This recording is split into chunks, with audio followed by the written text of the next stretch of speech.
বিশ্ব জাকের মঞ্জিলের মহাপবিত্র উরস শরীফ 2025-এর আসন্ন সম্মেলন উদযাপনকে কেন্দ্র করে মাদারীপুরে জাকের পার্টি যুব স্বেচ্ছাসেবক ফ্রন্টের আলোচনা সভা অনুষ্ঠিত। ফায়জুল শরীফ, স্টাফ রিপোর্টার, মাদারীপুর থেকে।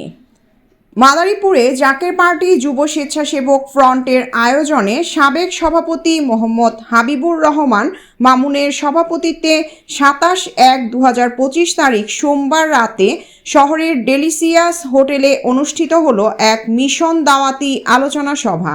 এতে উক্ত সংগঠনের কেন্দ্রীয় কমিটির সাধারণ সম্পাদক ও দাওয়াতি মিশন প্রধান মোহাম্মদ মোর্শেদ হাসান জামাল প্রধান বক্তা হিসেবে উপস্থিত থেকে বিশ্ব জাকের মঞ্জিলের আগামী 8, 9 ও 10 ফেব্রুয়ারি তারিখে অনুষ্ঠিতব্য মহাপবিত্র উরস শরীফে অংশগ্রহণের জন্য মাদারীপুর জেলার সর্বস্তরের জাকের ভাই বোন ও দলমত নির্বিশেষে সকল ধর্মপ্রাণ মানুষকে শরিক হবার জন্য দাওয়াত প্রদান করেন।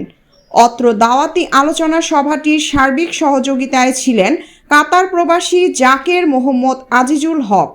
এ সময় আরও উপস্থিত ছিলেন উক্ত সংগঠনের মাদারীপুর জেলা শাখার বর্তমান সভাপতি মোহাম্মদ আসাদুজ্জামান আকন, সিনিয়র সহসভাপতি সৌদি প্রবাসী মোহাম্মদ বিপু মাতুব্বর সহ যুব ফ্রন্টের জেলা শাখার অন্যান্য নেতাকর্মী, সাংবিধানিক ও সুধীবৃন্দ।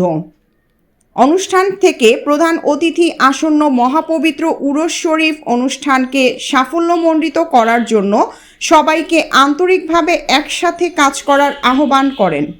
পরে এক দোয়া, মিলাদ মাহফিল ও নৈশভোজের আয়োজন করা হয়। প্রিয়াঙ্কা মল্লিক, আলোকিত টিভি নিউজ ডেস্ক, ঢাকা।